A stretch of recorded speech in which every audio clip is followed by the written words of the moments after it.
오늘은 드라마 연인 속 향후 주목해야 할 인물을 소개시켜드리는 시간을 갖고자 하는데요. 자, 이 장면 안에 역사상 이완용의 버금가는 매국의 아이콘이 숨어 있습니다. 혹시 발견하셨나요?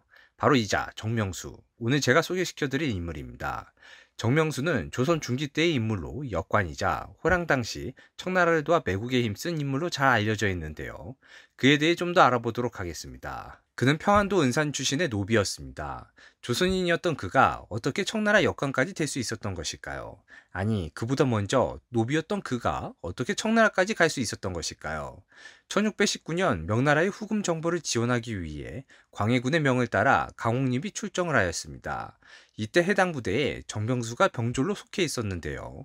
정명수가 어떠한 생각으로 군에 몸담게 되었는지는 알 수는 없지만 철저하게 기회주의자였던 걸로 보이는 그는 노비로 생을 마감하기 싫었을 것이고 하여 참전을 통해 더 나은 삶을 살기 위한 기회를 얻고자 하지 않았을까 추측됩니다. 하지만 명나라와 후금이 요동해서 벌인 사르후 전투, 그 전투에 정명수가 속한 조선군 또한 명나라 지원을 위해 참전했지만 후금이 전투에서 크게 승리하게 되며 정명수는 후금의 포로로 잡히게 되었습니다. 후금의 포로로 잡힌 정명수, 그는 당시 여진어에 매우 능숙한 상황이었다고 하죠. 당시 조선은 노비를 사람으로 대해주지 않았던 시절, 그는 아무런 전공도 없이 조선으로 돌아가고 싶지 않았습니다. 조선으로 돌아가 다시 노비로 사느니 후금에 남아 새로운 기회를 얻고자 했던 것이죠. 포로의 신분에서 해방된 이후 그는 유창했던 여진어 실력을 기반으로 조선 내부의 사정을 후금에 상세히 전달하는 역할을 자청합니다.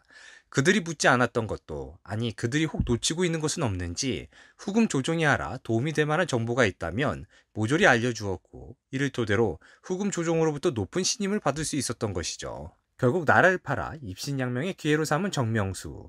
1636년 병자호란이 발발하자 용골대를 비롯한 청나라 장수들의 역관 노릇을 하며 금이환영했던 정명수는 호란 이후 잠시 조선에 남아 청나라를 등에 업고 당시 조선 조정을 압박해 벼슬을 얻어냈는데요.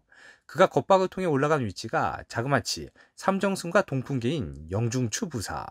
보통 이 영중추부사라는 자리는 왕족이나 왕실의 인척에게 주어지는 벼슬로 명예직인데 천민 출신의 정명수가 그 위치에 올랐다는 것은 엄청난 특혜를 누린 것이라 볼 수 있는데요. 여기서 그치지 않았습니다. 그는 자신이 총애하던 기생을 꾸짖었다는 이유로 당시 병조 자랑을 폭행했을 뿐만 아니라 조정으로부터 뇌물을 받아 재산을 증식, 그도 모자라 자신의 친척들에게 쫓아 벼슬을 내려달라 강요하는 등 그는 엄청난 횡포를 부렸던 것으로 보입니다.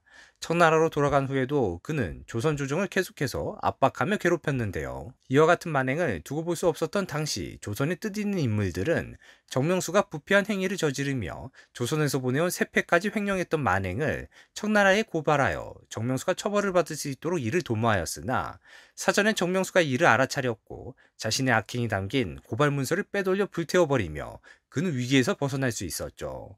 영원할 것 같았던 그의 권세도 결국 그 끝이 있었으니 효종 4년 6월 조선왕조실록에 정명수가 죄를 진 후 청으로부터 버려졌다는 기록이 남아 있습니다. 본래 청은 그의 집값을 교수용으로 치르고자 했으나 여러 번 조선에 다녀온 공로를 생각해 죽음만은 명쾌해 주었다고 하는데요.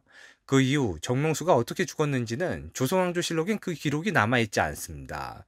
그가 보여줬던 억지와 수많은 악행들은 물론 잘못된 것이 확실하지만 어찌 보면 조선이라는 나라에서 노비로 태어나 그 어떤 기회도 얻지 못했던 정명수. 당시 조선은 분명 천한 신분이나 그 실력이 출중하고 인성 또한 훌륭했을 인재들이 적지 않았을 텐데요. 하지만 천하다는 이유로 빛을 보지 못했을 그들, 조선이 그런 그들에게 기회를 줄 수 있는 사회였다면 호란 이후 정명수 따위 인물에게 조선이 수모를 당할 일 따윈 없었을 것이라 제멋대로 생각해 보았습니다. 향후 전개될 연인 속 이야기에선 정명수가 간간히 등장하며 조선과 소현세자가 하고자 하는 일들에 번번이 방해를 놓지 않을까 우려되는데요. 안 그래도 좋지 않은 시대 상황, 극중 긴장감을 더해줄 정명수의 등장, 그 이야기를 기대하며 오늘의 영상 마칩니다. 시청해주셔서 감사합니다.